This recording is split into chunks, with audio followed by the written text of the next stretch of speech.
Welcome to WWE TNA Talk with King Wrestling, aka John Harrison, here to my Impact Wrestling review for this week's show.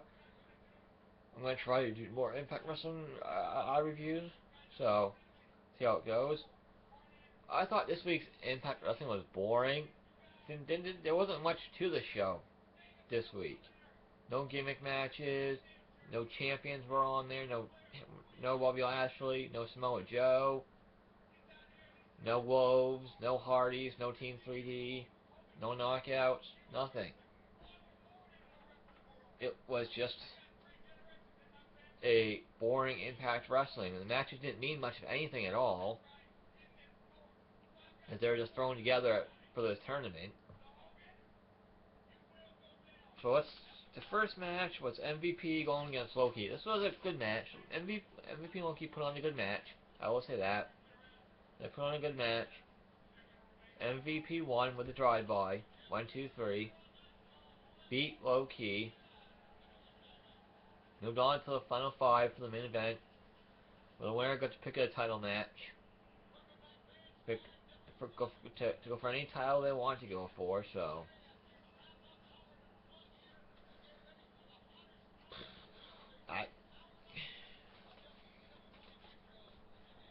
Robbie E came out, cut a promo. Pointless promo. Robbie E is so annoying. And nobody will ever see him as anything else than a comedy act. Because he's nothing but a comedy act. A comedy act. Just like his partner. And DJZ. They're all comedy acts. That's all they ever will be. Nobody will be able to take Robbie E serious at all. They won't. They just won't. You gotta take him serious at all. So. But. He's not even good on the mic. He's not even good on the mic. He's been one of the most annoying people I've... just... So is Rockstar Spud. There's two characters I can't stand.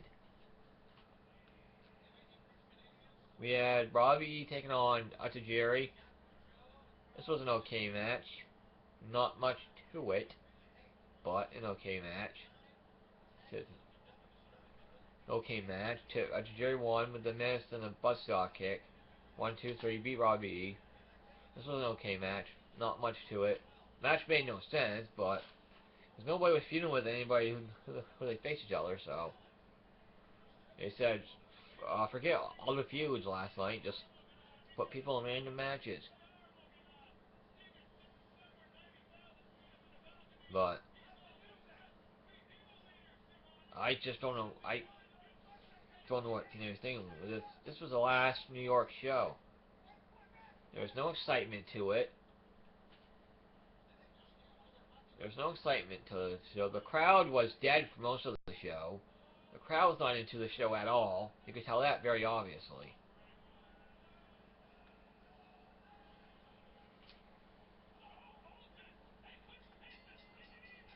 Next, we had Austin Aries taking on Nux. The start to this match was stupid, and I was surprised Nux could do a nip up, what you want to call it. But they're not doing anything with Nux or the Menagerie. What do you want to say? The Menagerie. They're not on every week. They don't win a single freaking match. The Freak barely even wrestles at all. Rebel never wrestles. It's like, what are they in TNA for? I don't get what there's no point or reason for them to be wrestling or be on TV. They're not doing anything. They're not feeling anybody. There's no storyline there anymore. TNA just dropped the ball with them, with the Menagerie. They dropped the ball with them. I don't get what the point of the Menagerie is anymore. I don't get it. They don't win matches. They don't feud with anybody. They don't go for any titles. I don't get... Either drop the group or figure out something to do with them. Because right now it's pointless in having them around because they're not doing anything. Besides losing every match they're in. Which doesn't help them at all. Austin Aries beat Nux in an okay match. Nothing special in this match. It was an okay match. Aries won with the Brain Buster. Uh, Aries, they're not doing anything with Austin Aries either. They're really not. After a short reign of the X-Men title, he's been losing matches here and there. He's not really, they're not pushing him, that's for sure. You need to figure out who they want to push, who they don't want to push. They push guys, stop pushing guys, then push them again, and stop pushing them. So you don't know who they're going to push, who they're not going to push, because they keep pushing somebody, and they stop pushing them, then they push them again. It's like Samoa Joe. They push Joe, and then they pull the rug out from him. Push him again, pull the rug out from underneath him again. So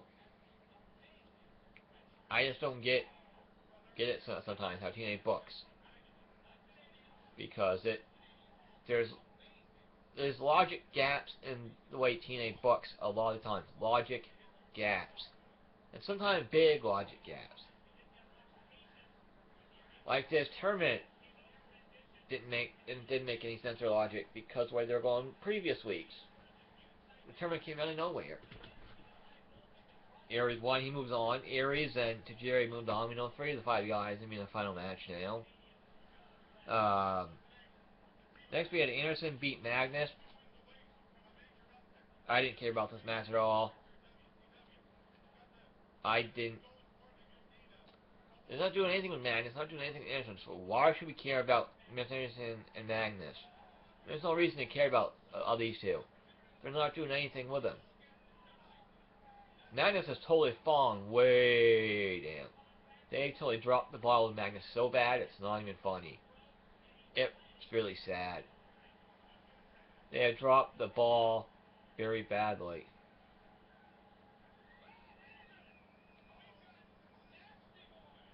So, I don't know.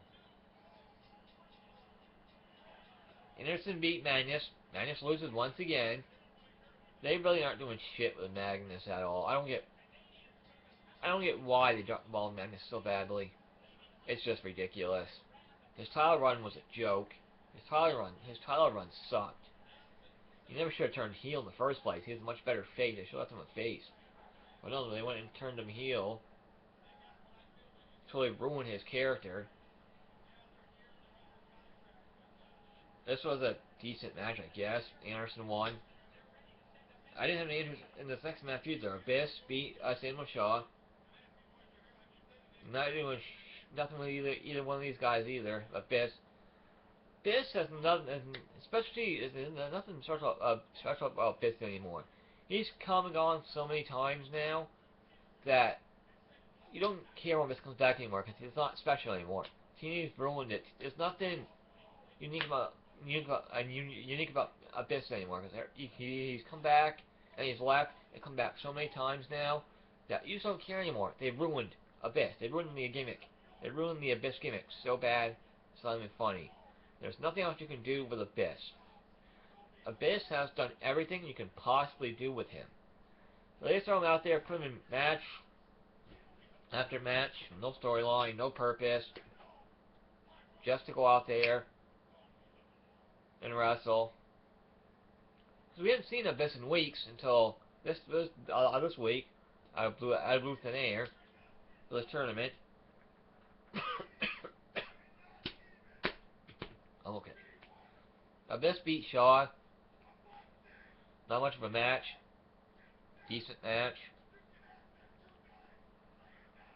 I don't know where they're going with Abyss and Shaw, or with Anderson and Magnus, because I'm not doing much with any of them. Abyss beat Shaw. Moved on to the 5th guy, Anderson, Shaw. Now we know it's Anderson, Abyss, Aries, Tajiri, MVP in the main event. See who gets to pick their time after the champion they want. Okay. One thing I didn't get about the main event is why do they have to tag out? Why weren't they all in the ring at the same time? It's not a tag team match. It's a 5-man match. Why tag out? I don't understand that. This isn't a tag match. You don't tag out. It's a 5-man match. Not a tag match, for God's sakes. So why tag out? It's just weird. That's all. Well, this match was okay. A lot of action in it, that's for sure.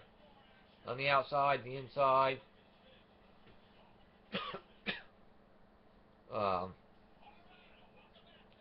MVP didn't get him the whole match until the end. Just didn't. That's just the way it went. He didn't want to get in until the end. And he had all Aries beaten until somebody saved it. Anderson saved it. And they're all fighting each other, and so, you know, that's a dumb gimmick. Sorry, I'm watching an episode of Nitro. Anyway,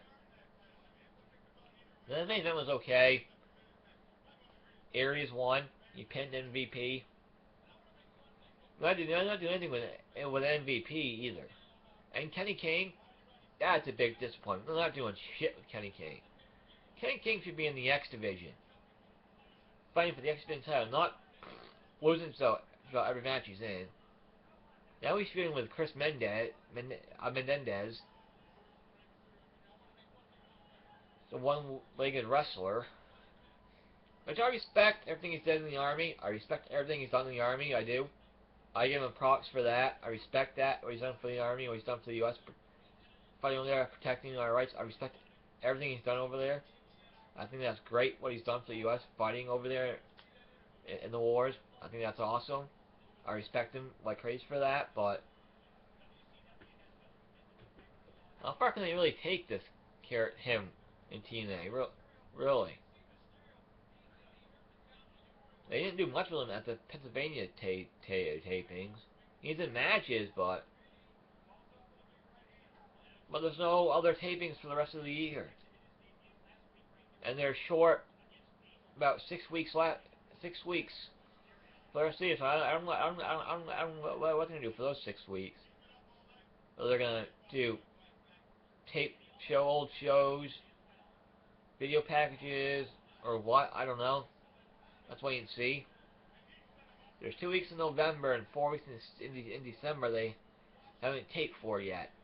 So it's gonna be interesting. So Aries gets to pick which title match he wants to be in. I'm pretty sure it's gonna be the X Division title. But the overall impact was decent, but boring. No excitement. Nothing, to really be excited for. No reason you want to tune in next week. This show did not give you a reason to tune into Impact next week. It didn't. By the way, Samoa Joe's, Austin Aries, Gail Kim's TNA contracts are all expiring very soon. Kurt Angle is a free agent right now. As far as I know. As I read, Kurt Angle is a free agent right now. Where will we sign with? I don't know. But since he was under contract at TNA, he had to work the TNA tapings to finish out his contract. So that doesn't mean he's not going to WWE. So he could not. I don't know. But I give Impact a D for this week. It was just, I don't know. Hopefully next week's better. But this has been WWE Talk. This has been WWE Talk. Host Cameron, aka John Harrison. Until next time. So later, don't forget, WWE SmackDown tonight. Watch it. It should be good.